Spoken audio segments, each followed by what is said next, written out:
Muy buenas tardes a todas las personas que van entrando. Les contamos que esta es una sesión abierta del Club de Lectura de la Biblioteca EPM. Aquí estamos con Santiago y con Piedad, quienes van a estar orientando la conversación. Entonces, muchísimas gracias y le doy paso a Santiago y a Piedad. Gracias, Dayana. Muchas gracias, Dayana.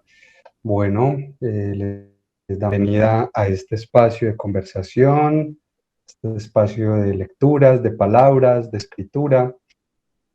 Un encuentro con el escritor, un encuentro en el que tendremos la oportunidad de escuchar a esta gran escritora, poeta, un encuentro que ha mediado por los que aquí estamos presentes. Yo seré un simple conductor con algunas preguntas que nos permitan ampliar esa conversación con Piedad. Y los que están acá, como lo decía Dayana, lograr que participen. Este es el momento, el encuentro con el escritor hay que disfrutarlo y en ese sentido preguntar, aprovechar este espacio.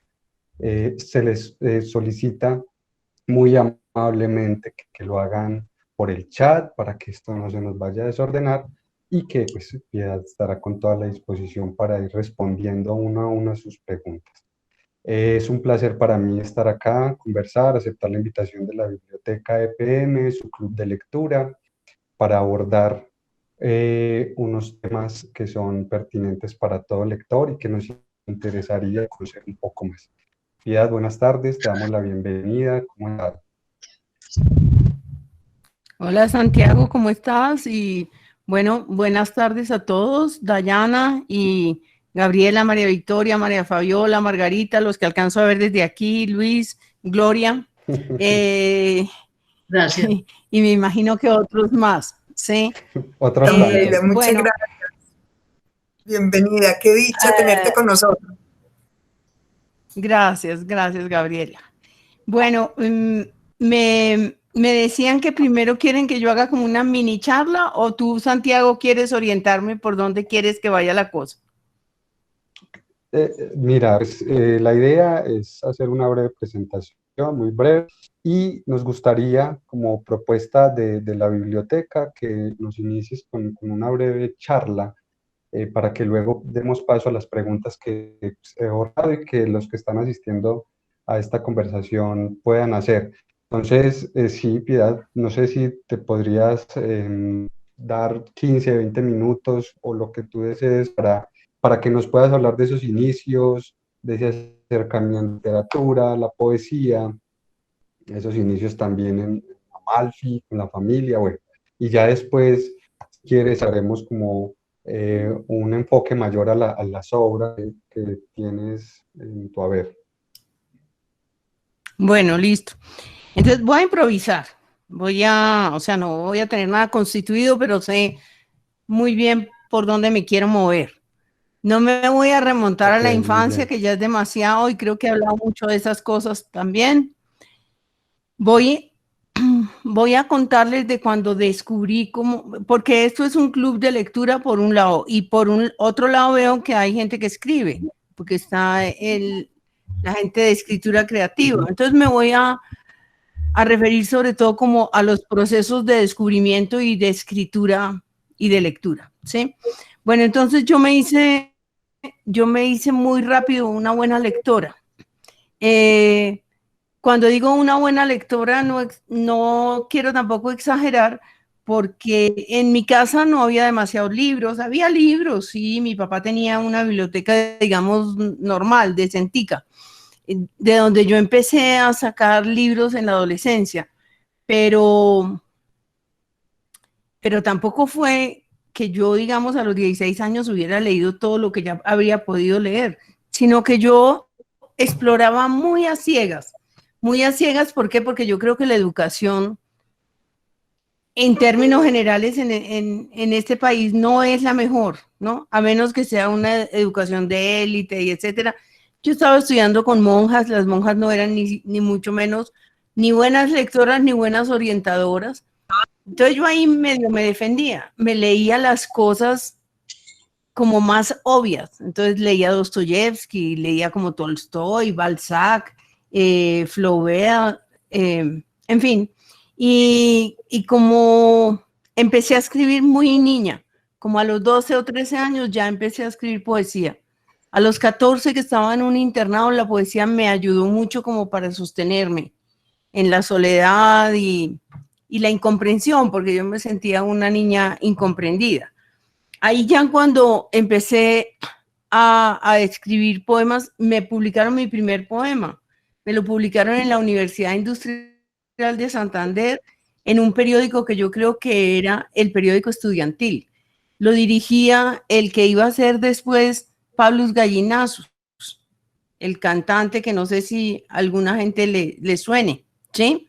Entonces, él tenía pues intereses literarios y me lo publicó y yo como que vislumbré que algo, que eso era el inicio de algo.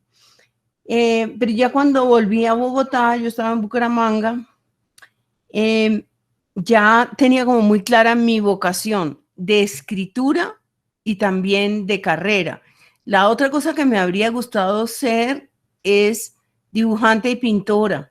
No lo logré. No lo logré, ¿por qué? Porque es muy difícil asumir dos oficios de esa naturaleza. Sí dibujo por ahí, pero pues nunca adquirí los rudimentos para ser de verdad una persona con un nivel suficientemente bueno en eso. Fue mi hijo Daniel el que heredó, digamos, ese talento mío para el dibujo, que es un talento generacional. Ustedes saben que esas cosas se heredan, ¿no? La disposición para la música, la disposición para la pintura y la disposición para la escritura, porque yo soy de una familia que, siendo muy clase media antioqueña, llegué aquí y mis hermanos todos se fueron por el terreno de la escritura. Pues mi hermana es historiadora, mi hermano estudió teatro, pero ahora es un editor, y mi hermano pequeño es un novelista. Lo que pasa es que vive fuera del país hace 40 años, ha publicado como 4 novelas, creo, pero por supuesto no es un nombre suficientemente conocido acá porque pues no tiene contacto con los lectores. Bueno, entonces yo lo que quería hacer realmente era novelista.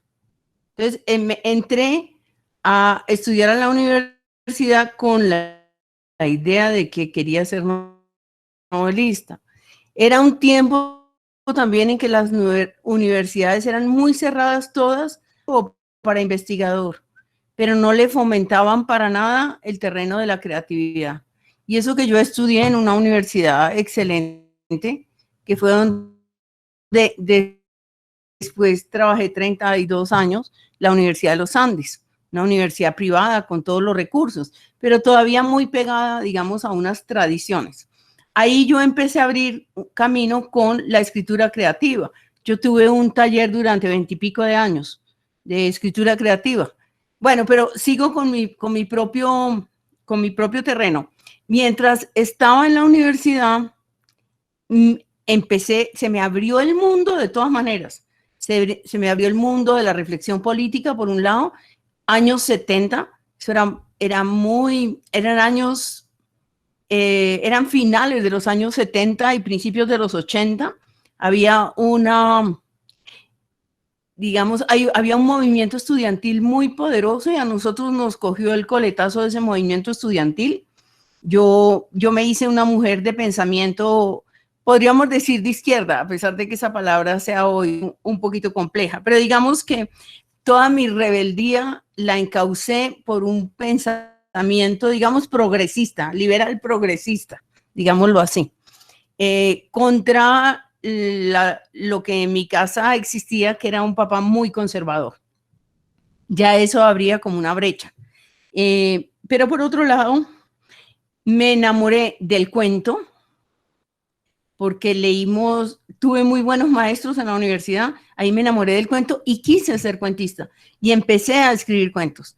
Y con una amiga mía, mucho mayor, 10 años mayor que yo, o sea, que ella era maestra y yo era alumna, recién egresada a la universidad, escribimos un libro de cuentos, ella por un lado, yo por otro, y juntamos, ¿sí? Era una idea loca.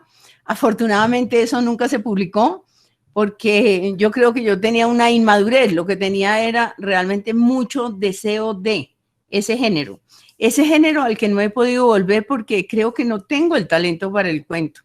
El cuento necesita esa brevedad, esa concisión, ¿sí? Admiro mucho a los cuentistas, entonces sí podría aplicarme, pero hasta ahora como que no se me ha dado la oportunidad. Pero lo que sucedió fue que me relacioné con la poesía.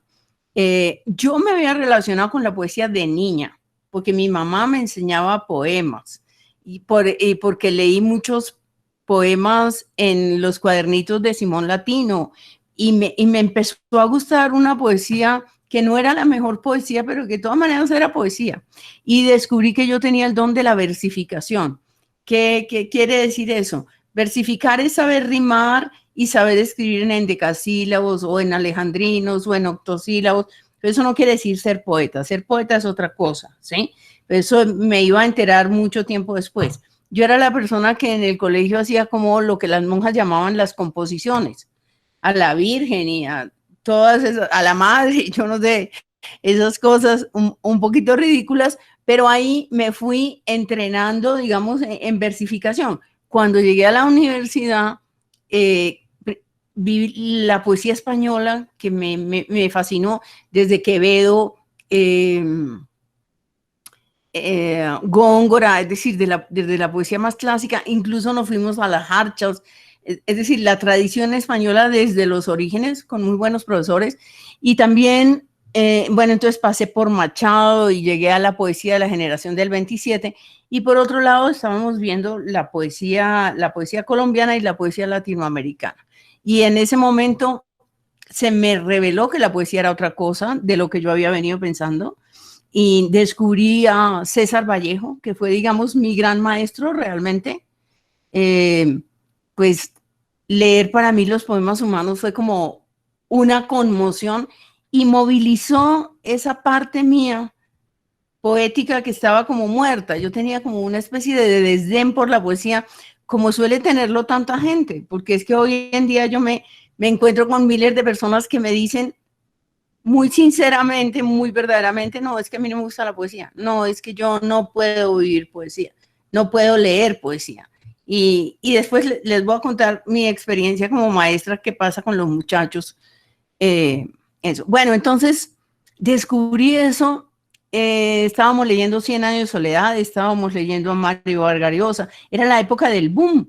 En el 68, en el 68 aparece García Márquez con 100 años de soledad y en el 69 yo entro a la universidad.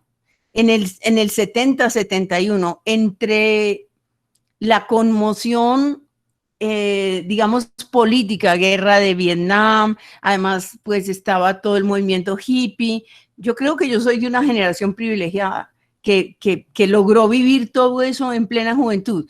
A eso añádenle que me acababa de casar y tenía una niña, ¿sí? O sea, era un mundo de una intensidad y de una dificultad también grande. Pero en todas esas cosas me animaron a la poesía. Me acuerdo que uno de los primeros poemas que escribí fue sobre la matanza de las bananeras. Yo fui muy descuidada durante muchísimos años con lo que escribí y no lo guardé. Y lo boté. ¿Por qué? Porque no tenía fe en mí misma. No tenía fe. Yo me enamoraba de lo que hacía, como todo el mundo, sentía un entusiasmo. Pero después yo decía, ¿pero quién me va a publicar eso? ¿Eso a quién le importa? Realmente yo sí seré buena. Empecé a mandar a concursitos. Esto se los estoy contando porque aquí hay gente que quiere ser escritora, de los que me están oyendo, estoy segura, ¿sí? Entonces yo empecé a mandar a concursos. Entonces mandaba Universidad del Huila y me ganaba siempre el segundo premio. Yo era la segundona. Universidad de no sé cuánto, segundo premio, ¿sí? Y yo dije, pucha, soy un talento menor, aquí me voy a quedar para siempre, ¿sí?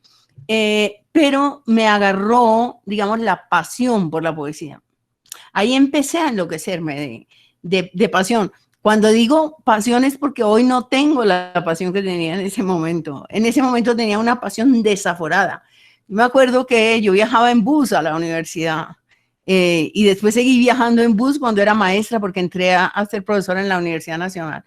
Y yo me acuerdo que en esos buses lo que yo hacía era construir poemas en la cabeza. Yo todo el tiempo era versos, ¿sí? Eso duró como digamos, entre los 20 años y los 30, digamos, todo esto iba pasando ahí. Yo muy dividida ya, cuando salí de la universidad, entre la docencia y la vida doméstica, que me era difícil, que luego ya tuve una segunda niña, ¿sí?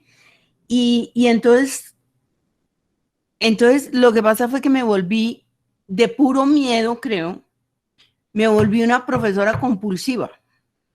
O sea, yo me acuerdo, a mí me educaron para el esfuerzo. Mi mamá me educó para la disciplina, como los antioqueños, esos tradicionales del siglo XIX, gente de trabajo, gente de ahorro, gente de bien, que diríamos con un término un poquito anacrónico. Entonces, el esfuerzo no me era ajeno, pero no era que no me costara. Entonces, yo preparaba mis clases locamente porque era muy insegura. Ya en ese momento era profesora en la universidad. Primero fui profesora de niñas y luego entré a la Universidad Nacional y preparaba mis clases. En mi casa pues atendía más o menos a mis pobres hijas y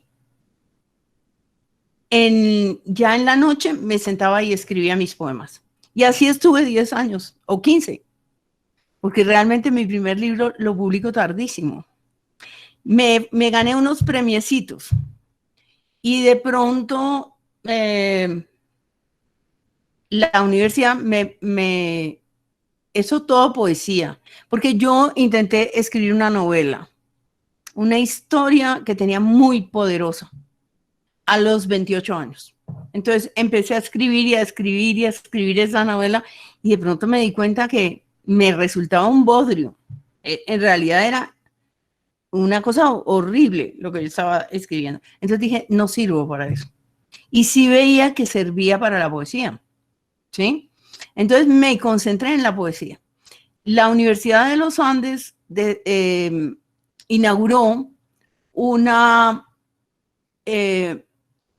editorial y la decana, que era mi decana y era mi amiga, decidió, ya está muerta, Gretel Werner, decidió inaugurar como un gesto simbólico con poesía, como para decir, a nosotros nos importa la poesía, a nosotros nos interesan las humanidades, ¿sí? Y entonces publico mi primer libro, que se llama De Círculo y Ceniza. Lo publicamos de una manera muy precaria en la universidad, con un diseño muy regular. Es un libro que yo tengo por ahí, casi es como una curiosidad, porque está tan mal hecho que eso es parte como de lo curioso que tiene, ¿sí?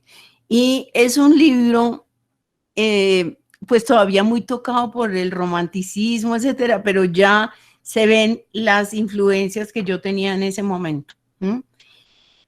Y el segundo libro me lo publica el Banco de la República, me lo publican Darío Jaramillo Agudelo. Y cuando me publican mi segundo libro de poesía, yo dije, bueno, pues sí, a lo mejor sí sirvo. Hasta ahí como que me empezó la fe. Y ahí me apliqué, porque me quería ganar el Premio Nacional. Y me quería ganar el Premio Nacional, pues primero para salir a la palestra de los escritores, porque yo era una persona que no tenía ni siquiera amigos escritores, sino que yo estaba entre mi casa y la universidad.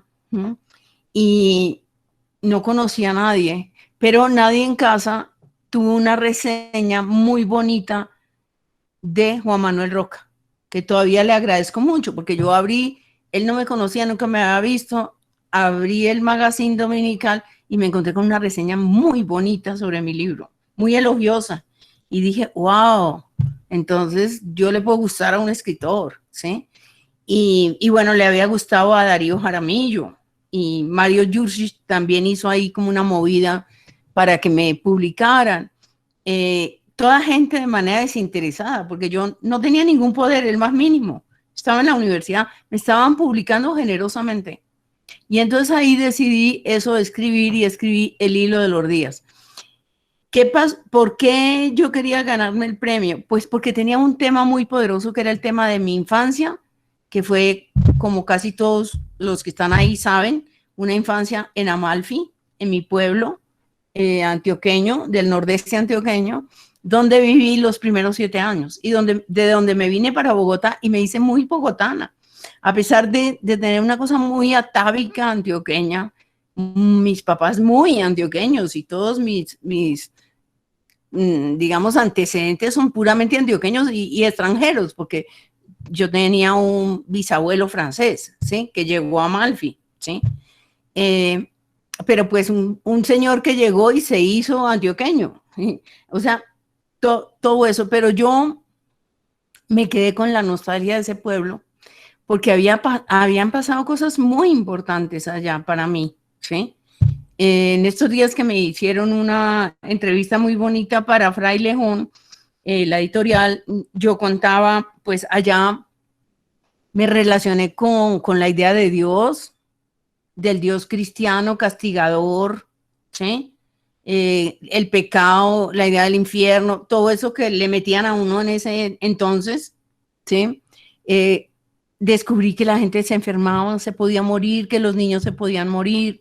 Descubrí la naturaleza extraordinaria de los alrededores de Amalfi, el olor del musgo, que las luciérnagas, tantas cosas hermosas que un niño va descubriendo en un entorno que lo propicia. En este caso, pues es que los alrededores de Amalfi son una cosa extraordinariamente bella. Y la violencia, porque allá había violencia entre liberales y conservadores. Hubo masacres, como ha habido siempre en Colombia hasta ahorita, ¿sí?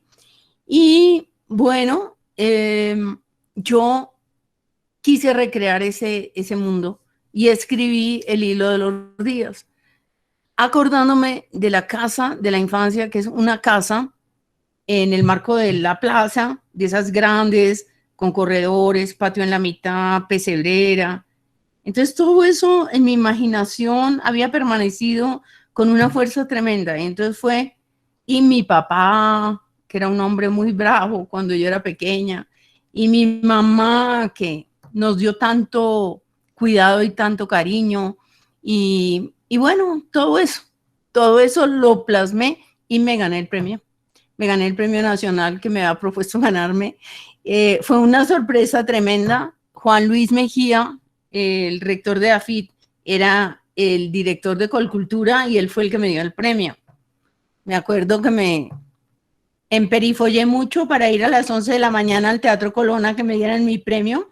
Me sentía importantísima, me puse una chaqueta de terciopelo que no tenía nada que ver, y me fui con mi papá y mamá, es decir, casi como una niña de pueblo, a la que le dan una oportunidad de entrar a un lugar muy importante, al Colón, a recibir mi premio. Pero eso me dio fe, y no solo fe, sino ímpetu, y yo seguí por el camino de la poesía, como con otros 3 libros más.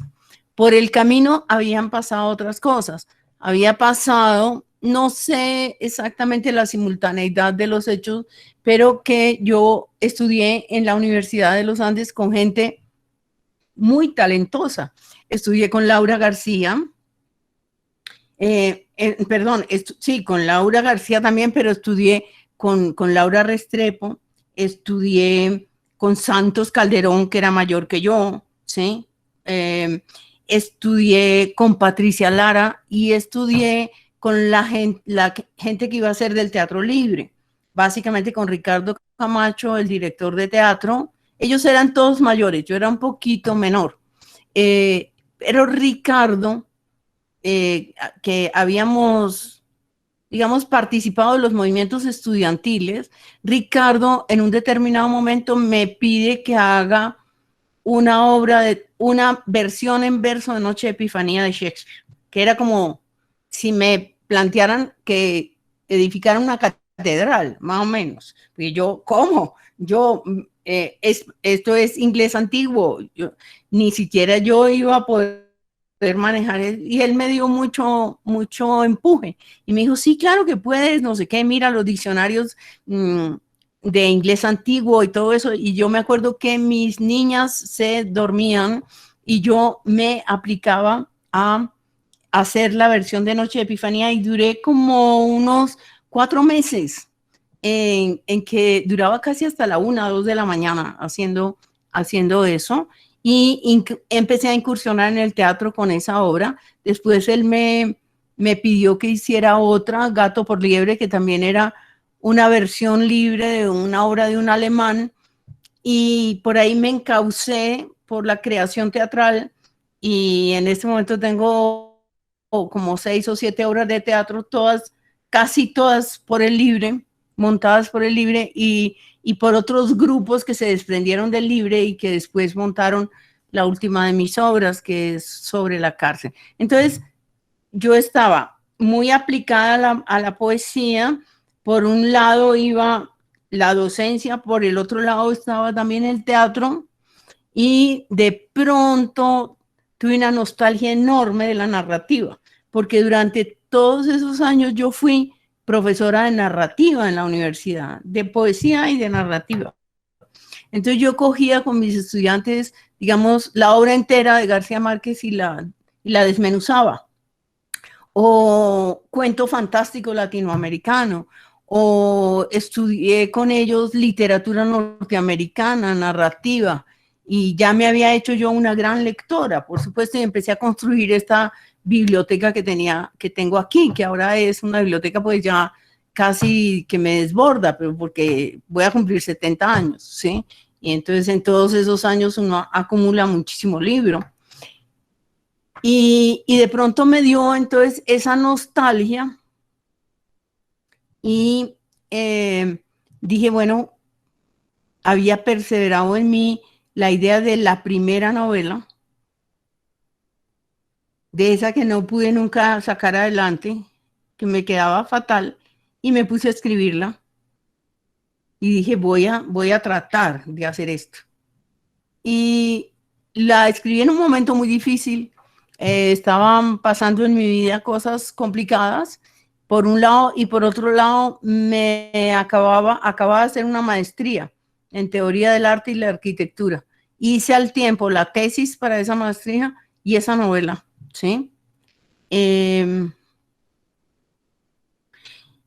Y publiqué mi primera novela, y con mucho asombro me di cuenta que tenía lectores, que tenía buena acogida, que a la editorial le había gustado, y me envicié, podríamos decir, al tema de la novela.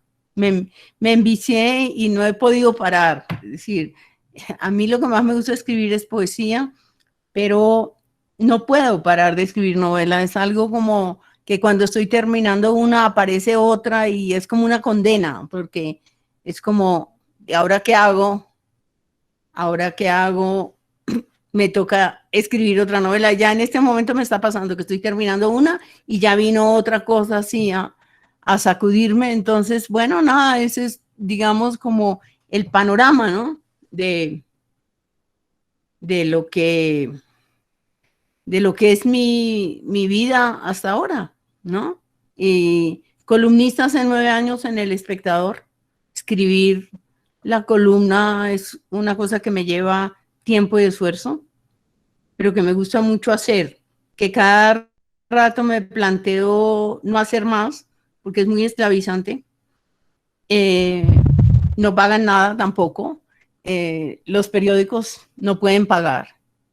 No son tiempos para pagar bien esas columnas, y bueno, eso es. Y les voy a pedir, Santiago, dame una pausa de 2 Claro que sí. segundos. ¿Me la puedes dar? ¿Sí? Tú vas de pronto ahí supuesto. coordinando y yo ya vengo. Está muy bien. Bueno, ahí ya a los que van llegando, a los que se van uniendo a esta conversación, bueno, saludarlos, darles nuevamente la bienvenida. Recientemente Piedad Bonet nos ha hecho un repaso sobre su vida, especialmente relacionada con la literatura. Esos, para los que acá se han aventurado a escribir, nos comentaba del buscar esa fe en sí misma para poder publicar, para reconocer que tenía talento para la poesía, para escribir. Entonces, eso fue también un hecho importante en su vida. Y bueno, lo que queremos hacer es, bueno, tengo en relación a lo que ya nos acabó de comentar Piedad, y ustedes también, los que van llegando y los que ya están, las preguntas que tengan en relación a lo que ya Piedad Bonet nos tuvo la oportunidad de contar, irlas haciendo, participar. Recuerden que estamos en un encuentro con el escritor donde ustedes tienen la palabra. La idea no es que al final ustedes pregunten, sino que vamos nutriendo la conversación. Entonces, al que desee, lo escuchamos. Bueno, Piedad, en algún momento mencionaste que la poesía y la literatura asumías como un asunto combativo en los años 70, ya nos hablaste de esa cercanía y ese horizonte poético que te abrió César Vallejo. En esa retrospectiva, ¿cómo ves esa idea que tuviste o esa forma en que la poesía llegó a tu vida como un asunto combativo? ¿Cómo lo ves hoy? Y en ese sentido, hoy la poesía, ¿qué función tiene, Piedad? En ese tiempo era considerado algo combativo, y hoy, ¿qué función puede cumplir la poesía para que ya nos vamos adentrando en este tema poético y con alguno de tus libros? Bueno, pues claro, es que me tocó leer unos poetas muy combativos, entre otras Pablo Neruda, con toda esa idea de América,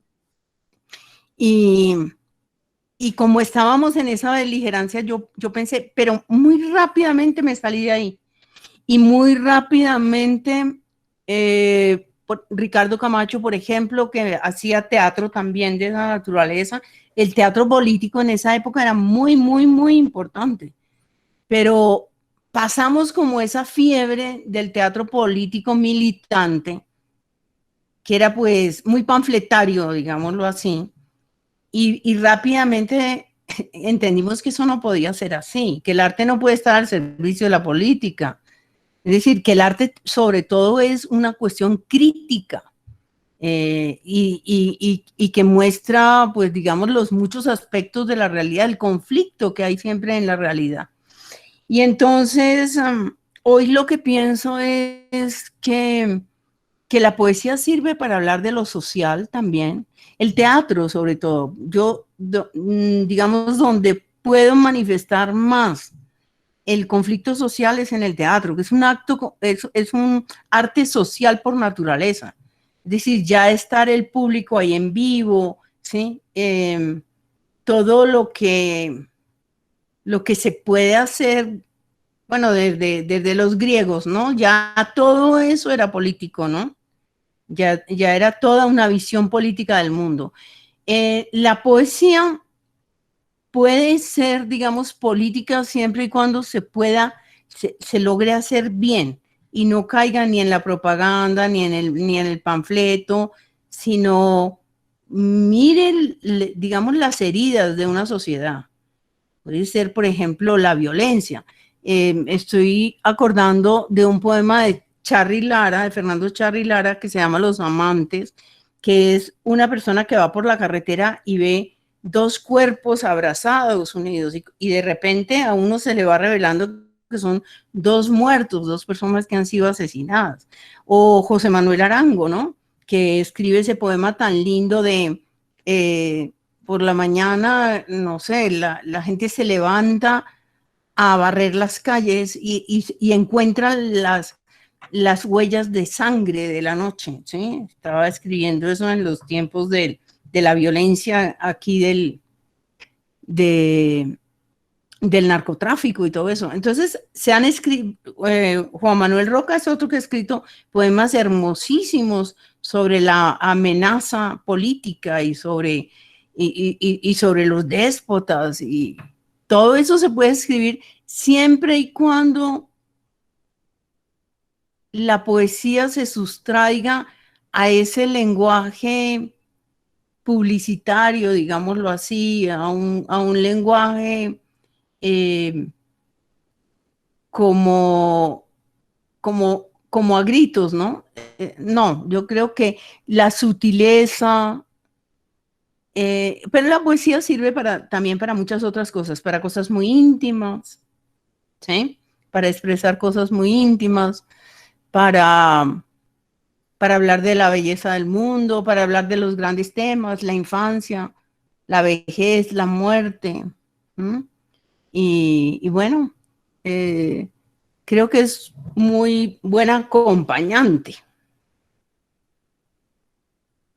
Creo que Gabriela quiere hacer una preguntita. Sí, adelante. Sí, tienes que quitar el micrófono, Gabriela. ¿Ya me escuchan? Bueno, sí, te ante escuchamos. todo, gracias por aceptar esta invitación a compartir con los que pertenecemos a este club, y hoy ampliado, mucho más rico. Cuando narrabas ahora lo de Amalfi y los recuerdos que tienes de infancia, encuentro mucho de ello en la novela que, pues, en la última que tenemos tuya, en Donde nadie me espere, en el sentido de los pequeños detalles que enuncias en las descripciones, que son absolutamente sensibles y bellos. Y en estos días a una terapeuta le escuché una expresión que me encanta, que es las diminutas dichas. Y entonces es como cuando Gabriel dice, y agua a veces tenía, pero jabón no, y por eso disfrutaba tanto con la espuma. Entonces me parece como muy lindo cuando tú enuncias esos pequeños detalles, porque haberte ganado para la novela es una fortuna, porque lo mete a uno como en una historia que lo hace ser más humano. Después de leerte es imposible no tener mayor sensibilidad frente al habitante de la calle, sobre todo pues con esta novela. Te quería comentar eso. Okay. Gracias, sí. Mira, leyendo y leyendo mucho, pero sobre todo siendo maestra, leyendo con mis estudiantes, aprendí la importancia del detalle. Y además es que me gustan mucho los escritores que son muy detallistas. Uno de los primeros escritores que me fascinó con eso es Proust, En busca del tiempo perdido. Entonces, como no las descripciones exhaustivas, que también me gustaron mucho cuando leía Balzac. Me acuerdo que me fascinaba Balzac describiendo la casa de Papá Goriot, o no sé, la pensión Beaucaire, en fin. A mí me gusta el lenguaje descriptivo, tal vez porque soy poeta, pero a la gente le aburre, ¿no? Después aprendí que uno no tiene que demorarse mucho pero que con detalles. Eso me lo enseñó, por ejemplo, Truman Capote, me lo enseñó García Márquez, ¿sí? Que es maestro en los detalles, ¿sí? Entonces, pues probablemente eso es un aprendizaje de muchos años, y también es una forma de mirar, ¿no? Porque hay gente que no ve los detalles. Yo creo que las mujeres somos propensas a los detalles. Los hombres son como de una mirada más, pues esa es como mi experiencia con los hombres, ¿no? No digo los escritores, porque los escritores tienen todos una mirada afinada, tienen que tenerla. Pero los hombres como que no perciben los detalles. Las mujeres somos eso que decimos en Colombia, muy detallistas, ¿sí? Nos interesa el detallito. Y eso llevado a la literatura hace que las obras a veces sean muy convincentes, porque el detalle da como verosimilitud y como que da la sensación de realidad.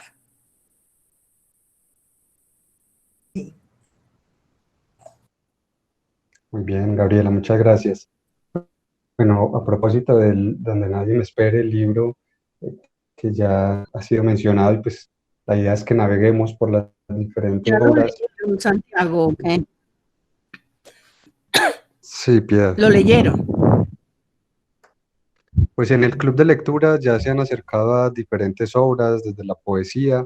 Yo no soy quien lidera el club de lectura, pero sí se han tenido la oportunidad de abordar tus obras. Y eso es pues como lo que haremos ya con Donde nadie me espere, luego también para que hacerles una invitación para que hablemos de estos últimos libros, de lo poético también, con los habitados. Y aprovecho, bueno, para hablar también de Donde nadie me espere y preguntarte, Piedad, la idea de narrar el libro en primera persona y qué sentido tenía para ti narrarlo en primera persona, que yo creo que ahí ya vamos encontrando como ese enlace con un libro y otro, ¿cierto? Lo que no tiene nombre, Donde nadie me espere, que nos cuentes un poquito sobre eso y también revisar, porque me ha llamado mucho la atención, lo mencionas como esa debilidad con la gente joven, porque el personaje Gabriel es una persona joven. Entonces, que nos puedas contar sobre esa sensibilidad y esa cercanía que has tenido con los jóvenes a propósito de este personaje del libro. Bueno, pues sí, me estás preguntando cosas muy importantes, porque en toda novela lo primero que uno se pregunta es, ¿voy a escribir en primera o en tercera? Hay otras formas narrativas, pero que son experimentales y ya son decisiones más complejas. Pero en este caso yo dudé mucho si narrar en tercera o en primera, porque en tercera, la tercera persona me permitía mirar el personaje allá y hablar de ese personaje. Pero yo quería que mi personaje, Gabriel, estuviera como en un límite, en una frontera entre la perturbación un poco mental. No es una persona con una enfermedad mental, porque algunos han dicho eso, no. No, es una persona con una sensibilidad exacerbada que, ¿qué le sucede? Carga unos dolores que no ha sabido tramitar. Carga una orfandad, cuando tenía 13 años pierde a su padre, a su madre, ¿sí? Y su hermana, que era el amor de su vida, se muere cuando él tiene 17 años. Y luego vamos a entender cómo murió esa hermana, ¿cierto? En las últimas páginas vamos a ver, vamos a enterarnos de esa muerte terrible. Entonces, él tiene dolores, él tiene culpas, ¿sí? Y tiene una naturaleza introspectiva y tuvo una infancia, digamos, de una sensibilidad casi enfermiza, mientras la hermana era muy segura de sí misma y muy extrovertida, él era un muchacho muy introvertido. Entonces, me convenía más ponerlo en primera persona, para que el lector se comunicara directamente con él, supiera exactamente cómo era su sensibilidad, su alma, ¿sí? Y por qué entonces lo iba a ir comprendiendo lentamente, porque el narrador en tercera persona puede decir cosas que el propio personaje no sabe, ¿sí? Por ejemplo, se sentía muy triste, puede poner el narrador en tercera persona. A mí me interesaba que eso se viera, no que se dijera, sino que se viera cuáles eran sus conflictos internos. Entonces me convenía la primera persona, ¿sí? Y lo otro que me preguntaste, la gente joven, pues es que tengo una debilidad enorme por la gente joven, ¿sí? Yo creo que eso nace de dos cosas. Pues que yo fui profesora tanto tiempo y vi a estos muchachos, yo tengo una cosa maternal, he ido descubriendo con él, porque me sucede, mi mamá también. Entonces, me sucede que yo me siento con una persona y a los 5 minutos me están contando la vida. Porque yo creo que yo tengo una cosa que me enseñó mi mamá, que es capacidad de oír. Aquí no parece porque no hago sino hablar, ¿no? Pero en realidad cuando yo estoy hablando con alguien, yo admiraba mucho eso de mi mamá. Hasta admiro, mi mamá es una persona muy viejita, ya tiene 97 años, pero ella sigue, hablamos por teléfono, por ejemplo, ella no me cuenta de ella, sino que me pregunta por mí, ¿sí? Entonces, a mí me ha gustado escuchar, y porque además a los escritores nos gusta escuchar. ¿Por qué? Porque hay muchas historias allá. Nosotros siempre estamos robando historias, ¿sí? Entonces, de esos estudiantes, hice contacto más cercano con algunos. Vi muchas cosas. Vi muchachos que se suicidaron en la universidad, ¿sí? Vi muchachos que se veían raros, que se veían y me perturbaban, ¿sí? Y luego algunos de ellos se acercaron y me contaron cosas. Y conocí muchachos muy tristes, muy desubicados, muy con conflictos familiares. Y me partían el alma. Pero lo que pasa es que ya el dolor máximo fue cuando mi hijo Daniel entró en su propia tragedia, ¿sí? Y tuvo que lidiar con una enfermedad mental, y ese dolor de entender que tenía una enfermedad mental, y ese dolor y ese esfuerzo de tener que asumir la vida así, me hizo como desarrollar una empatía grande por la gente joven. Entonces, yo veía a mis estudiantes en clase,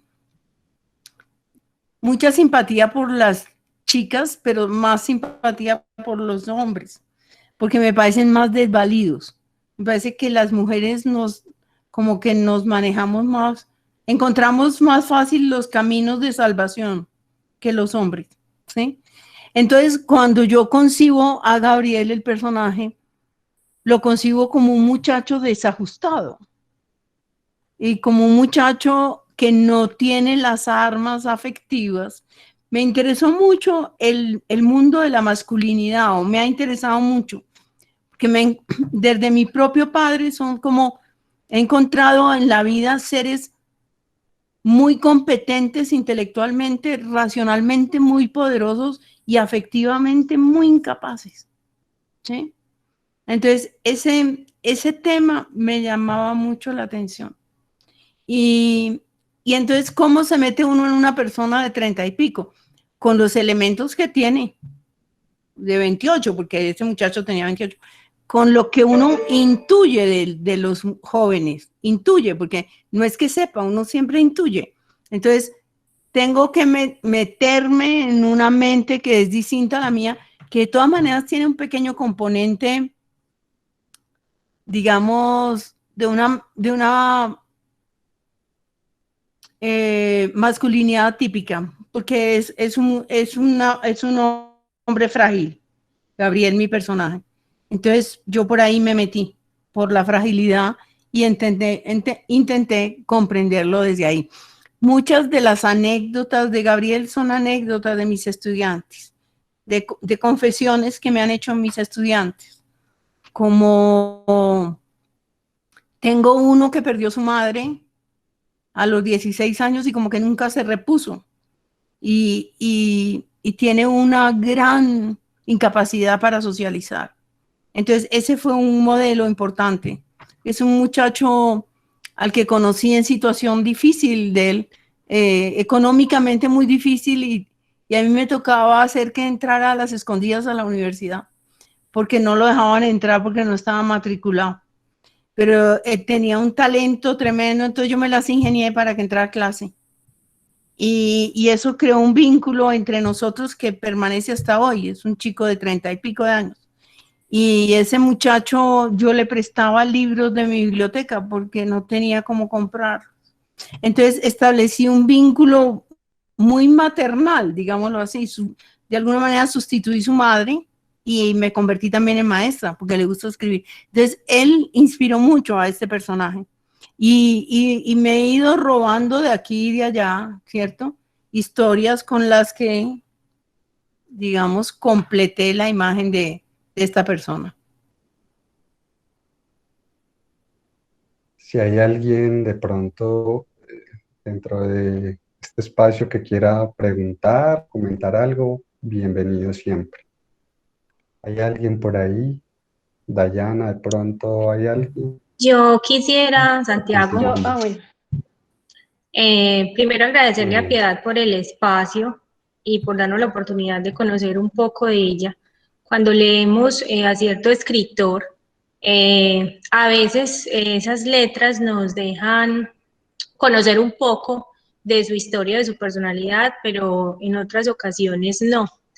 Yo tuve la oportunidad de leer Lo que no tiene nombre y ahorita que Piedad lo mencionó, lo recordé porque me tocó mucho las fibras.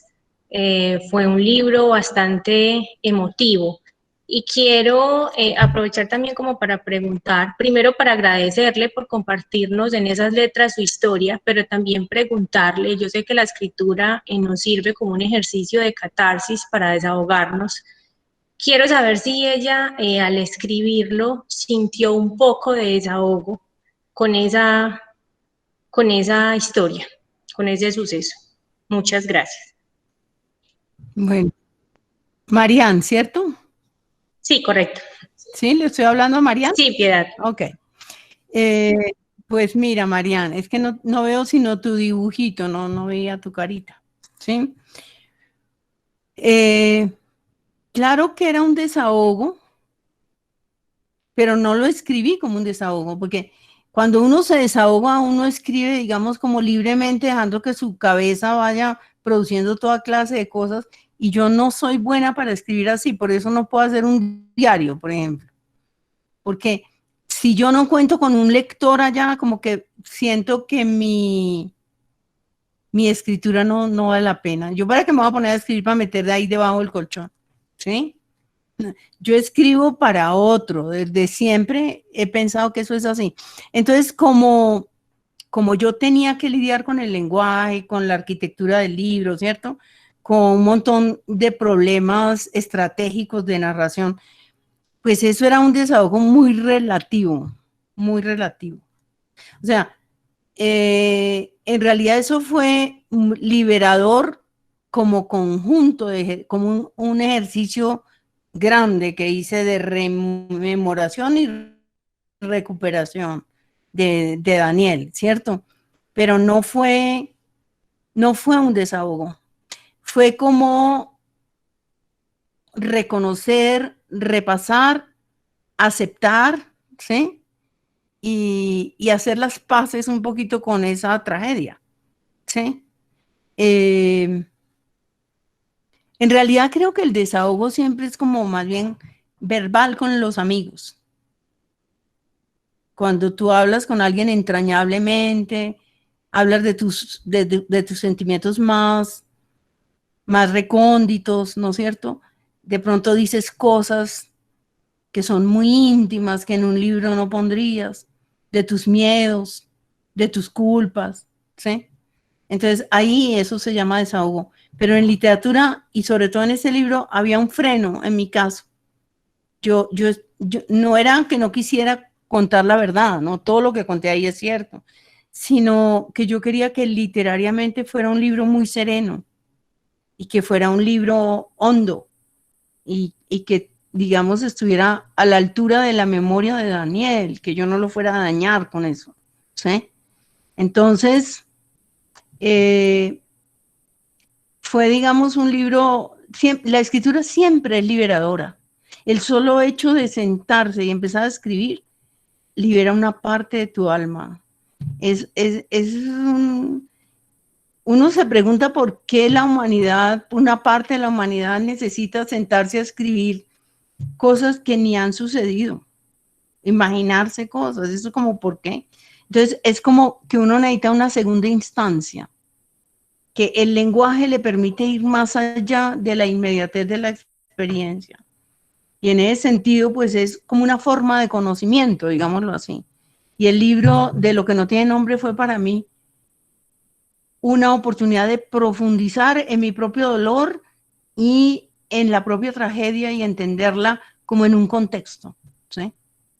En un contexto crítico. Gracias, Piedad, por tu respuesta. No, a ti, María.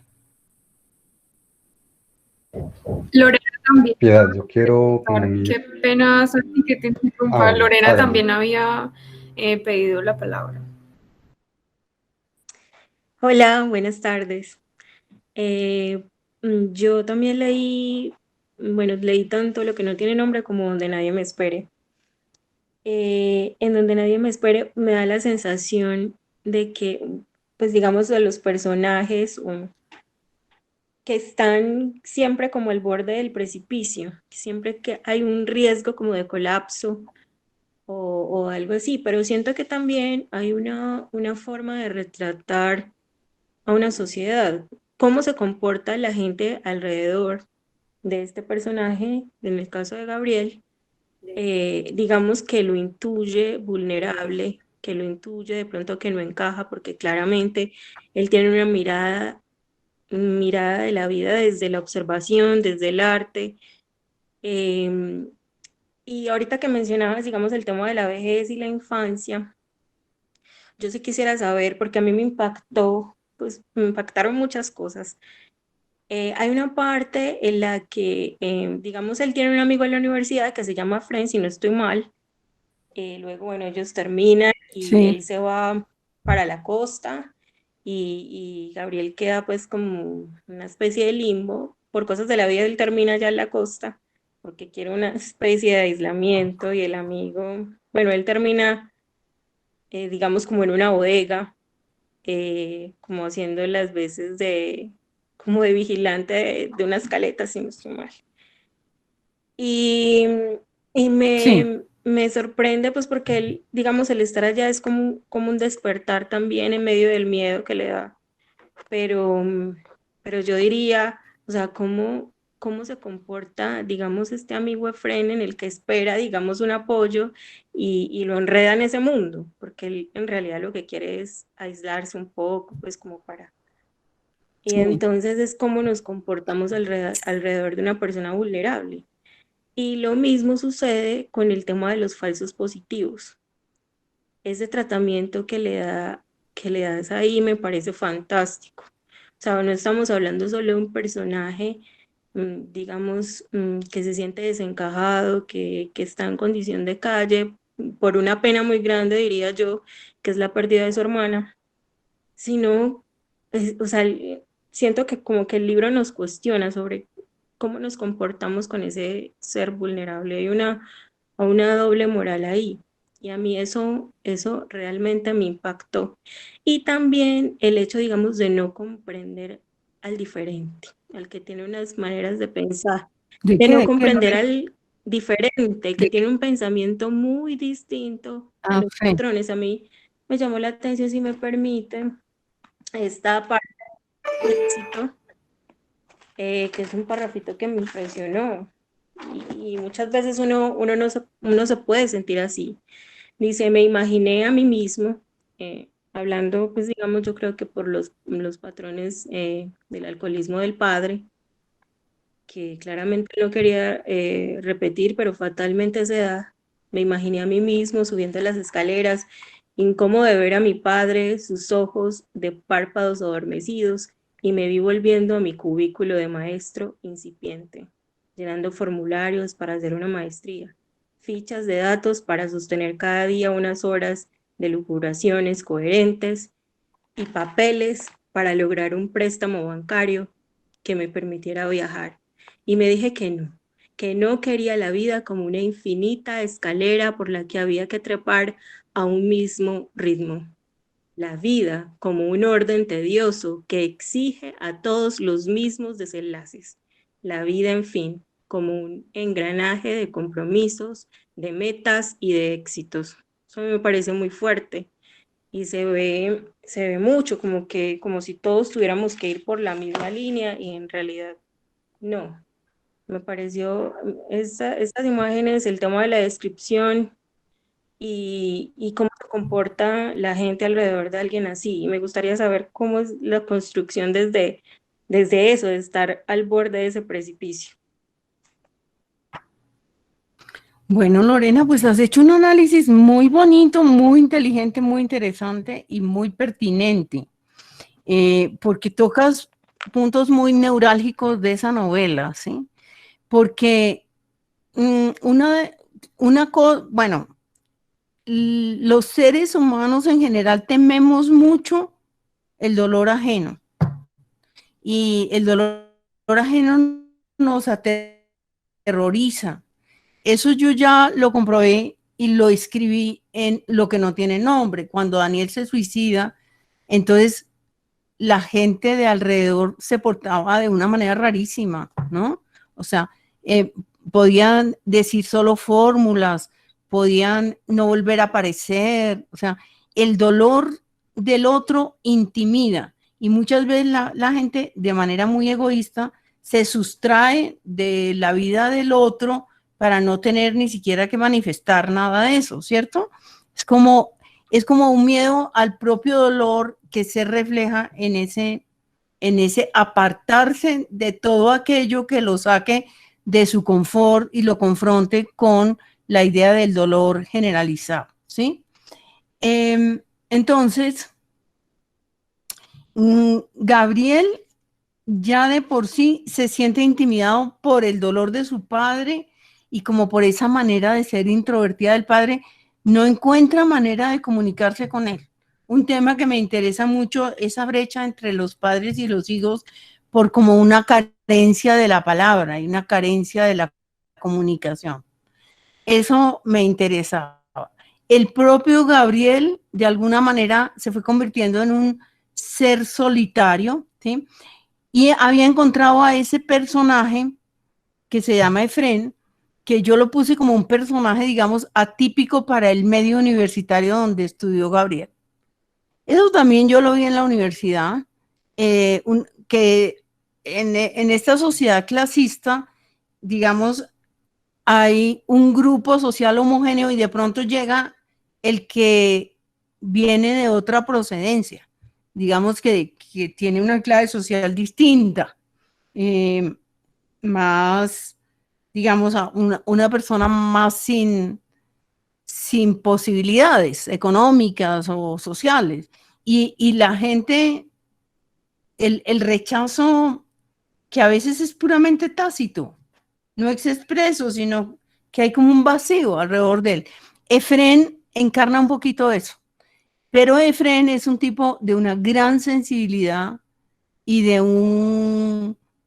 mucha inteligencia. Entonces, como que se juntan dos seres distintos en la universidad, porque de todas maneras Gabriel es un ser diferente y encuentra en ese otro distinto como su aliado.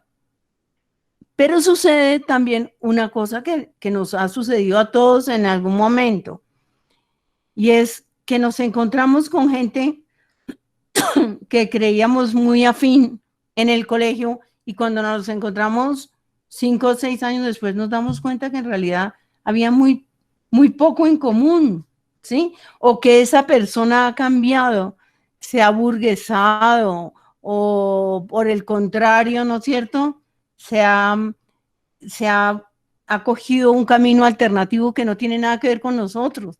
De pronto un ser que se ha vuelto un místico, o una persona que se ha vuelto un ser completamente pragmático y ha olvidado los sueños de la juventud. Entonces, eso fue lo que yo quise hacer. Es como el primer paso que da Gabriel para volver a encontrarse con Efrén es un paso en falso, porque cuando llega allá se encuentra con que no es la persona que él estaba pensando.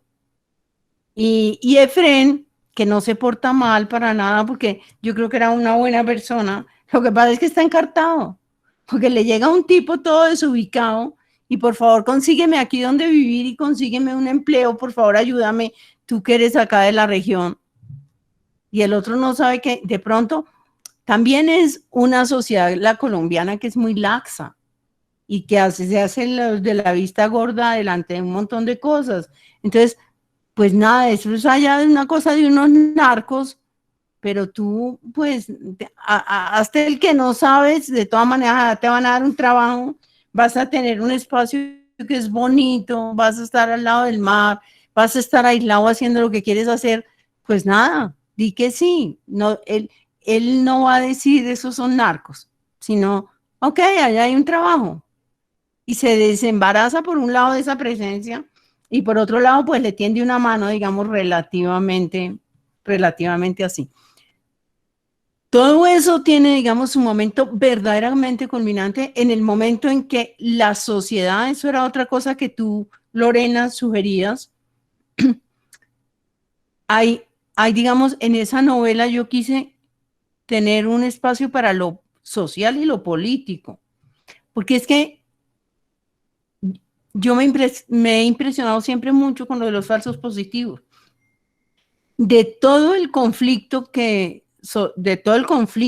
armado que hemos tenido, lo más vergonzoso de todos son los falsos positivos, porque el ejército, es decir, es que no son unos narcotraficantes, que no tienen moral ni tienen nada, sino la gente encargada de velar por la vida de los colombianos. Que un grupo de esa gente tenga el coraje y sobre todo la moralidad total para coger a un muchacho que es un indigente o que es un muchacho incapacitado, que le falta un brazo, o que es un muchacho incapacitado mental, llevárselo no sé cuántas horas para las regiones donde eso sucedió, cogerlo de Soacha aquí y llevárselo para Santander y allá decirles que van a conseguir un trabajo y cuando llegan allá matarlos y vestirlos de guerrilleros. Es decir, ¿hay algo más aterrador que haya podido pasar aquí? Es decir, los colombianos debíamos vivir muy avergonzados de semejante ignominia que no ha tenido suficiente castigo, ¿sí? Entonces, yo empecé la novela sin tener eso en la cabeza. O sea, mi personaje iba a irse a otro lado y iba a empezar una caída. ¿Por qué me interesaba ese tema? Me interesa porque eso tiene también un problema, digamos, un entronque con lo que no tiene nombre. Que Daniel, cuando veníamos de Brasil y sufre una crisis psíquica, la única verdaderamente importante, porque hubo que hospitalizarlo en Lima, ¿sí? Entonces él dijo, papá, mamá, váyanse, yo me hago un indigente. Lo que estaba diciendo es, yo los libero de mí, por favor no se preocupen más, yo me hago un indigente. Y además, asumir la indigencia es asumir la no responsabilidad, la libertad que tiene como precio la intemperie, el desvalimiento y la soledad. Y yo ahí en ese momento pensé, hombre, así es. Porque toda la vida me han llamado mucho la atención los indigentes y incluso he tenido pequeños acercamientos a los indigentes. No soy de las personas que se pasa de acera, digamos, sino como que me intereso. A menos que sea pues ya un tipo que uno vea que es peligroso. Los colombianos sabemos desarrollar muy bien ese ojo, ¿no? O sea, no un monstruo que viene drogado a atacarnos, sino un ser inerme que está pidiendo. Y sobre todo me han interesado dos cosas. Esa frontera entre el ser que todavía está inserto en la sociedad y el que empieza a caer, que yo lo veía de pronto en la universidad, un tipo que pasaba, que como que merodeaba y de pronto al año era un tipo que estaba tirado en la acera pidiendo. O en Europa, todavía esos tipos que se arrodillan en su trapito, que están todavía bien vestidos, que son seguramente inmigrantes y que uno ve hacia dónde van, que van hacia una caída terrible.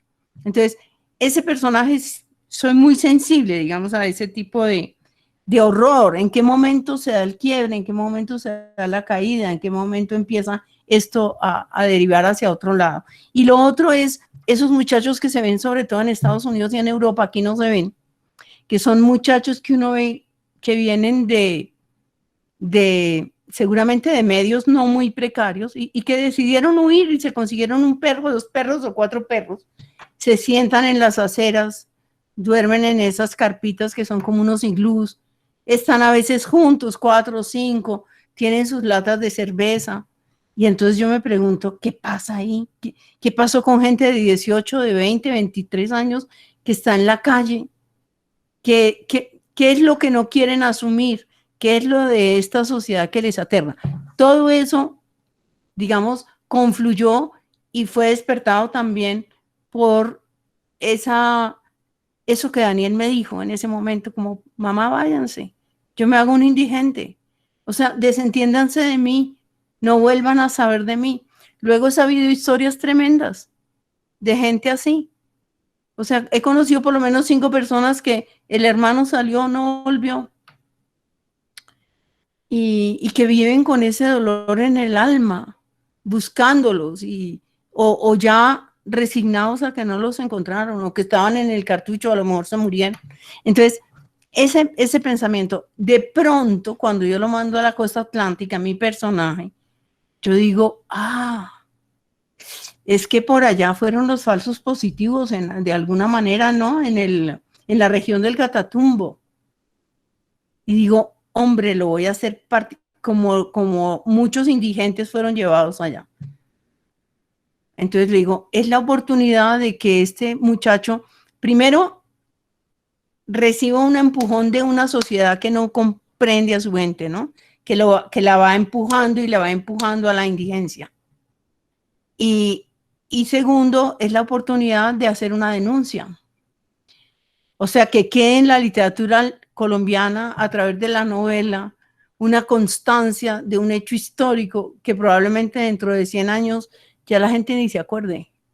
Entonces, utilicé la novela de las dos maneras, ¿no? Eso me permitía que mi personaje tuviera un trauma gigantesco, porque es que él se salva de morir por nada y él ve morir a sus compañeros y él viene huyendo y por eso está metido en un sótano, porque le parece que esa gente o sea, él se imagina de una manera delirante que lo pueden venir y coger y matar también a él por haber sido testigo de una cosa de esa naturaleza. Entonces, mi personaje también tiene un estrés postraumático. Mi personaje es un personaje muy lesionado, muy lacerado, ¿sí? Entonces, de esa manera junté, digamos, todas esas cosas. Eso se va dando en el camino de escritura de una novela. Yo me demoré escribiendo esta novela como 4 años. Y entonces uno, mientras está caminando, mientras está en la ducha, mientras está cocinando, está pensando en la novela y se le van ocurriendo cosas.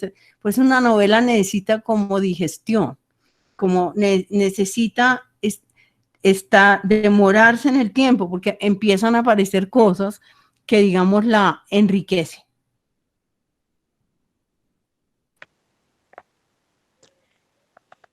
Gracias, Piedad.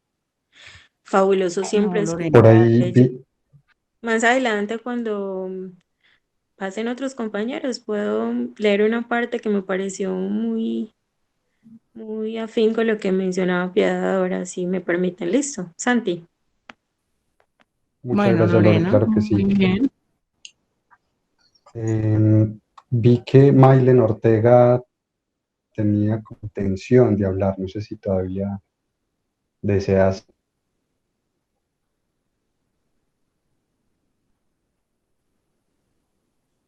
¿Se llama cómo? Bueno, Sería genial. bueno, Santiago. Maylen está, ahorita mencionó que no le había dado Sí, por ya, ya algo así, entró. pero entonces, Ya entró. Sí, listo, lo Maylin. Si les pudiera ver la cara mejor, escuchamos. porque de pronto estoy aquí hablándole como a la pantalla nomás y es un poco triste. Es mejor ver las caras. Está bien. Allá había Lorena, ok. Y ahora Maylin. Bueno, tía, realmente muchas A ver, gracias por Maylin, este pero no te ejemplo. oímos. Escucha muy pasito, Maylen, no sé si puedes acercarte un poquito o mirar qué hacer para que Piedad te escuche mejor y todos te escuchemos mejor.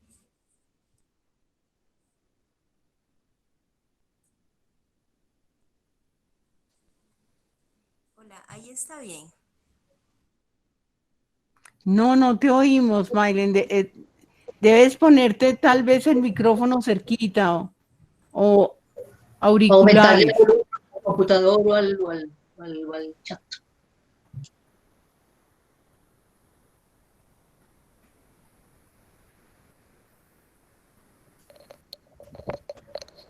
Se fue Maylen. Ahí sí se va Maylen. a escuchar mejor, porque ya se oye el micrófono. Hola, sí, es que A está ver. el Maylen. altavoz. Ujú. Sí, hola, decía Piedad que muchas gracias y qué rico, qué fortuna el encuentro. Pues yo te sigo más por lo que escribes de poesía, pero en estas conferencias es muy rico porque cuentas un montón de cosas y qué genialidad. Y mi pregunta no es sobre la novela de la que hemos estado escuchándote, sino que me llamó la atención eso de que decías que a veces, últimamente hay momentos en los que estás terminando algo y luego ya tienes otra cosa en la cabeza y la empiezas. Te pregunto, ¿Y ¿tú la has, qué? Y la empiezo. sí, tú has querido o has sentido la necesidad de resistirte a este deseo? Y si te has resistido, De ¿cómo ha la sido cosa el que entra proceso? y me empuja, de lo que entra y me empuja, Maylen. Sí, sí, señora. Sí, te digo todo eso porque es que te oigo lejísimos, ¿sí? Pero a ver si te entendí. Que a veces uno siente que otra historia viene, ¿Sí? ¿sí? ¿Sí? Y la pregunta es si a veces me he resistido a eso. Sí, señora. Ok. Sí. Mira, esta historia se me ocurrió a mí, la de donde no tiene nombre, donde nadie me espere, se me ocurrió a mí cuando llegué de ese viaje a Brasil con Daniel y empecé a escribirla y de pronto dije, no puedo escribir esto porque Daniel lo va a leer y Daniel se va a reconocer ahí. Y no me parece ético, ¿me entiendes? No me parecía que la mamá estuviera escribiendo una cosa en la que él se podía reconocer. En este momento, por ejemplo, tengo una historia muy apremiante, tengo unas ganas locas de escribir otra cosa, pero estoy terminando una novela y no puedo, o sea, la lógica me dice que no puedo empezar a escribir dos cosas o estar escribiendo dos cosas al tiempo. Además escribo la columna y además hago estas cosas en Zoom que se han multiplicado en la pandemia y en las que participo porque creo que son oportunidades, ¿sí? O sea, ¿por qué estoy yo aquí hoy? Porque primero yo llevo viajando no sé cuántos años porque los escritores nos volvimos eso, como unos viajeros perpetuos y que nos descentra, eso nos saca de nuestro lugar. A mí no me gusta viajar. A mí no me gusta viajar, estar en los aeropuertos, montarme en los aviones. Eso me desasosiega. Entonces, en la pandemia hay la oportunidad de que me comunique con mucha gente muy diversa, ¿sí? Por ejemplo, estaban varios clubes de lectura. Uno de gente en los Estados Unidos, estuve como antier, o en el Ecuador, o en Lima. Entonces, ¿por qué digo que sí? Porque es una oportunidad de comunicación que lo puedo hacer en la tranquilidad de mi casa, ¿cierto? Y que me permite, pues, tener un diálogo con la gente que más aprecia un escritor, que son sus lectores. O sea, ¿qué más quiere uno que tener lectores y lectores que le preguntan? Entonces, eso para decirte, yo estoy en un momento de mi vida en que estoy sufriendo las ansiedades de la pandemia, porque no es que no las sufra, que a mí me da miedo que se mueran mis papás, que yo misma me contagie. No, todos estamos con eso en la cabeza. Estamos lidiando también con los oficios de la casa, ¿sí? O sea, con responsabilidades, por lo menos yo que antes no tenía. ¿Eh? Y estoy terminando una novela. Entonces, no voy a dejar entrar todavía ese proyecto. El proyecto tiene que mantenerse vivo para que dentro de un tiempito yo lo asuma cuando termine la novela. Y así, tengo, por ejemplo, un montón de ensayitos que quiero escribir Tengo todos los temas puestos en un cuaderno, pero lo tengo ahí. ¿Sí? Entonces, es más por cuestiones pragmáticas, que no porque yo diga, no, este proyecto, bueno, sí, de pronto iba a escribir una obra de teatro sobre el caso Maddox en los Estados Unidos y de pronto dije, no, no me voy a meter en eso de teatro y intríngulis ahorita, no quiero. Sí, de pronto hay una cosa en uno que dice como, me voy a proteger de un proyecto que a lo mejor no es lo que me conviene ahora. Me voy a concentrar en otra cosa.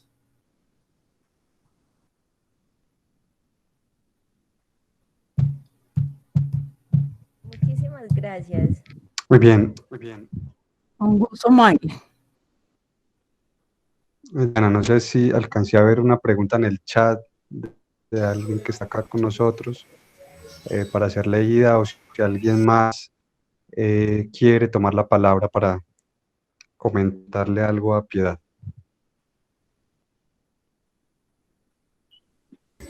Hola.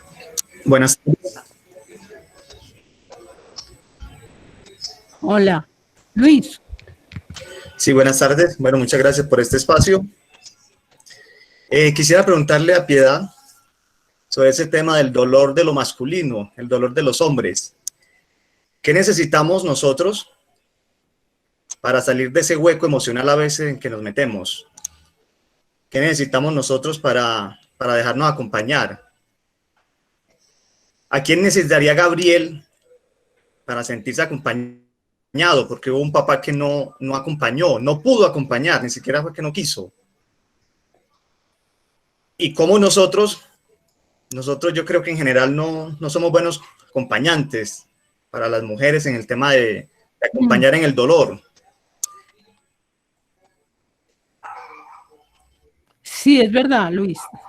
Creo que no ha habido esa tradición del cuidado, pero es que a los hombres les fue impuesto de alguna manera como un papel durante siglos, proveedores económicos, por ejemplo. Bueno, eso tiene que ver, eso tiene toda una lógica, porque era, primero, pues, la fortaleza masculina eran los que salían a cazar, las mujeres eran las que cuidaban el fuego. Eso tiene sus razones, es que eso no es tampoco así nomás, ¿no? Pero luego ya cuando viene el mundo urbano, los hombres son los que salen y eso digamos, trabajar para proveer a su familia, buscaron una compensación y la compensación fue la libertad completa. Yo hago en la calle lo que me dé la gana y las mujeres están allá recluidas y no tienen libertad. Entonces, venimos de unas cosas de demasiado tiempo y eso influye en la mentalidad masculina. Mi tentación era como contestarte, los amigos, Luis, son la primera, digamos, lo que hay más cerquita para que un hombre empiece a trabajar el desahogo de sus emociones. Pero con esta masculinidad tal y como está concebida, tan acendrada, los hombres tienen unas maneras de reaccionar a veces muy abruptas, no son acogedores. Es decir, sacan, digamos, el humor o ¿sí? La broma o el golpe, así como la camaradería. No hay una cosa entrañable. Yo me acuerdo yo hablando con mis amigas de la muerte de Daniel, la manera de escuchar y de acompañar y la manera de tocar, porque la otra cosa que parece prohibida a los hombres es tocar, que se toquen entre ellos, se dan esos abrazos como de oso, ¿sí? Como, y yo no digo que no haya hombres que no logren esa cosa, pero la generalidad no es así. Entonces, es una cosa que creo que hay que transmitir de padres a hijos, por generaciones, ¿no? Para que vaya cambiando la mentalidad y el hombre encuentre una manera de desfogar eso que tiene reprimido. Porque yo creo que mucha parte de la violencia masculina también tiene que ver con lo que está sofocado en el corazón, ¿no? Con dolores de infancia, dolores de adolescencia, que luego estallan de unas maneras horribles ya, digamos, en las relaciones de la gente adulta, ¿no? Y salen de unas maneras, pues, insanas. Pero también conozco hombres maravillosos, capaces de hablar y de decir y de abrazar, y creo que estamos cambiando. Yo no pierdo la fe. Yo pienso que ahí lentamente, pero vamos cambiando de mentalidad. Gracias, Piedad. Otra pregunta cortica. A mí me interesa mucho el tema del cuento. Tú decías al inicio que el cuento necesitaba brevedad. ¿Qué más necesita el cuento? Pues, o para escribirse, además de la brevedad. Bueno, yo creo que necesita, además de una pequeña historia contundente, pero no es eso absolutamente necesario. En un cuento puede pasar una cosa mínima, pero el sentido tiene que ser muy contundente. Es decir, que a ti un cuento te deje como muy impactado, ¿no? Y también pienso que en un cuento las cosas se deben decir con el mínimo de palabras posible. Es decir, la concisión, que es lo mismo que de alguna manera tiene la poesía, ¿sí?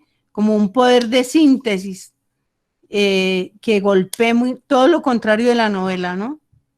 Entonces, ya los cuentos no son sobre, como los de Edgar Allan Poe, donde siempre había una historia asombrosa.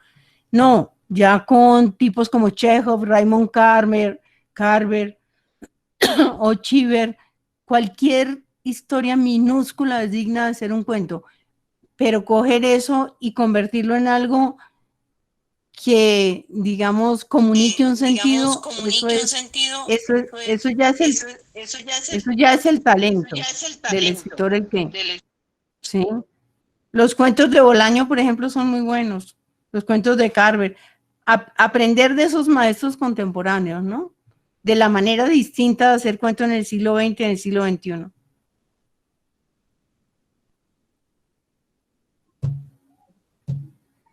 María Victoria. Bueno, María Santiago, Victoria, vamos acabando, ¿no? Sí, vamos a darle la palabra a María Victoria. Bueno, y si Dayana tiene alguna, pues como alguna información pendiente de quienes estén acá, porque no logro ver bien. Entonces vamos con María Victoria, Piedad para terminar, y Viviana. Veo aquí que me está alzando la mano. Bueno, María Victoria. sí, muchas gracias, Piedad, muchas gracias por estar acá con nosotros, y descubro en usted una escritora colombiana como uno nunca se la había imaginado. Hace 8 días nos pusimos la meta, pues que íbamos a leer el libro, sobre todo los que no tenían mucho referente suyo. Esta semana me encargué de leer el libro Donde nadie me espere y el libro de poemas Los habitados. Y leía y veía sus entrevistas con, por ejemplo, con Héctor Abad Faciolince, y veía varias cosas, y el mundo donde usted continuamente está reflejando cómo el ser humano hoy en día sufre de una cantidad de tensiones, de frustraciones, pero también veo reflejado al terminar la historia de Donde nadie me espere, también veo reflejado que él termina escribiendo sobre su vida, y eso lo veo yo como una especie de liberación y de algo muy bueno que puede suceder en estos tiempos donde hay tanto consumismo. ¿Qué aportaría o qué buen consejo para todos los que queremos escribir? Pues yo no propiamente para escribir hacia afuera, sino porque me encanta pues escribir y rayar. ¿Cómo volver eso más creativo? ¿Cómo hacer más sensitivo como ese hecho de poder a través de las palabras redactar un pensamiento o redactar una vivencia, pero que se sienta? Yo en eso veo como una forma como una especie de catarsis, y pienso que los seres humanos tenemos que hacer como de esa libertad creativa a través de todas esas artes. ¿Cómo no lo podría manifestar? Bueno, yo creo que el mejor motor para para saber cómo expresar las emociones es la lectura. Es decir, cuando uno lee autores con los que se siente identificado, eso actúa como un motor muy grande en uno. Y las reflexiones de los escritores desatan las reflexiones propias. Lo que yo digo es, siempre les dije a mis estudiantes, tener una libreta de apuntes al lado, andar con la libreta y todas las emociones y las percepciones y las cosas que potencialmente sean literatura, escribirlas en esa libretica. Y no dejarse, digamos, abstraer totalmente por el mundo, por el mundo de afuera, sino tener unos espacios de intimidad grandes, de silencio, de recogimiento, porque es que ahí es donde uno logra el desarrollo de las ideas y de las emociones a la hora de escribir. Yo creo que uno tiene que proteger esos espacios, hacer un proceso de introspección grande, ¿sí? Y conectarse muy hondamente digamos, en un estado de concentración profunda para que eso empiece a emerger, y uno pueda juntar cosas y luego corregir, ¿no? Pero la primera etapa es dejar salir, ¿no? Para personas como tú que están, digamos, en ese proceso. Yo voy corrigiendo a medida que escribo, voy corrigiendo y no sigo, pero porque yo considero sí que yo estoy escribiendo definitivamente para publicar. Entonces, hasta que no estaba el párrafo perfecto, no paso al otro. Pero puede haber otra manera de escribir que es dejar salir para que fluya el pensamiento y el sentimiento. Y luego sí, hacer, digamos, la versión final, por decirlo de alguna manera. Muchas gracias, Piedad. Bueno, Con gusto, María vamos Victoria. terminando estas intervenciones con Viviana de la...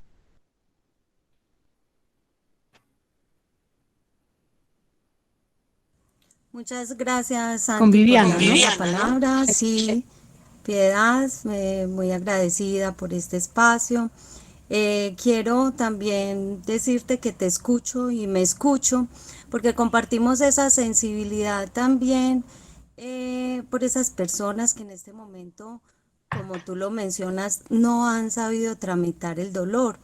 Entonces me llama mucho la atención cuando hablas de las personas que están en situación de calle, estos indigentes, que yo también me acerco a ellos y me parece que son personas brillantísimas, pero que simplemente no han sabido tramitar el dolor, y que siempre me ha cuestionado como que no hay una política de gobierno que nos ayude a sanar el alma de tantos dolores que padecemos. Otro asunto que quiero mencionar en este momento, y siento la necesidad de hacerlo, es porque siento una profunda gratitud contigo, Piedad, porque me ayudaste a reconocer mi hijo real. Cuando leí Lo que no tiene nombre, te confieso que lloré desde que empecé a leerlo hasta que terminé. Pero lloré como con esa infinita posibilidad de ver a mi hijo real, de dejar ese hijo imaginario y todas las expectativas que tenemos las mamás con los hijos, y poder verlo tal y como es, abrazarlo tal y como es y amarlo tal y como es. Entonces quiero también pues como agradecerte esa gran oportunidad. Leer Lo que no tiene nombre, llegué a un café, en 3 horas lo leí, o sea, fue algo como que yo necesitaba, y todo el tiempo lloraba, la gente me miraba como, ay, pobre mujer, pero la verdad fue que para mí fue una catarsis y un regalo, la verdad, un regalo para mi vida, entonces hoy quiero agradecértelo. Bueno, Viviana, pues muy bonito eso que me dices, las dos cosas son lindas. Lo del indigente que no vemos.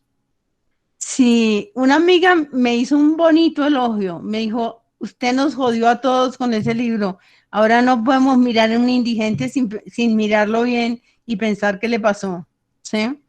Y Y si además eso pasa con los hijos, pues sí, porque yo creo que los hijos a veces los tenemos ahí y no nos imaginamos que pueden no estar. Siempre nos imaginamos que nosotros somos los que nos vamos a ir primero.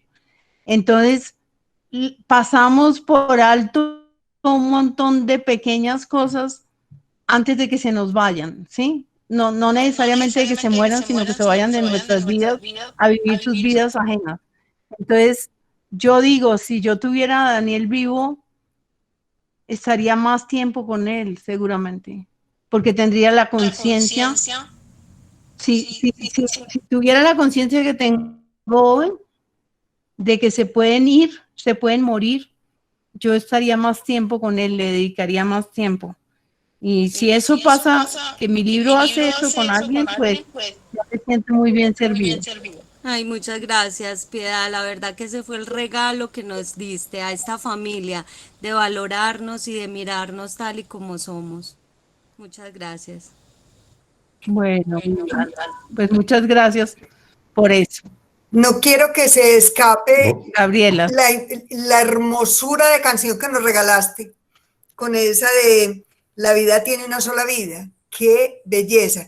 Y mira el arte tuyo de con una enunciación de un título, dar todo un contexto a lo que querías decir en el final de ese capítulo.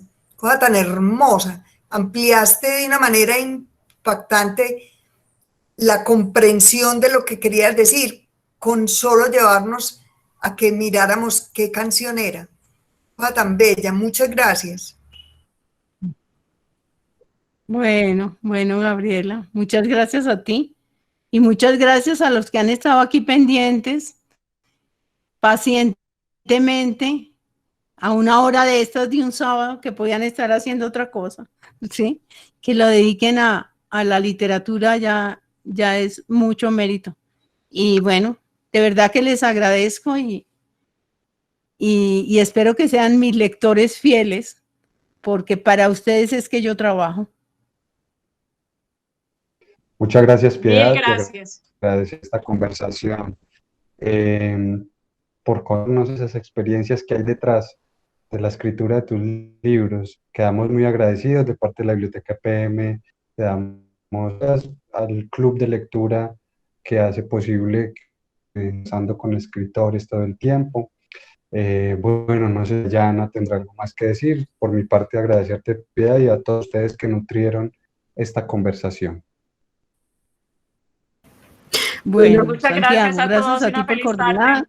No, Gracias a todos los que estuvieron ahí. Y bueno, que encuentren muchas cosas buenas en ese. Muchas gracias. Bueno. De mucho placer. Gracias. Muchas gracias. Hasta luego. Muchas gracias. Muchas gracias. Estuvo muy bien todo.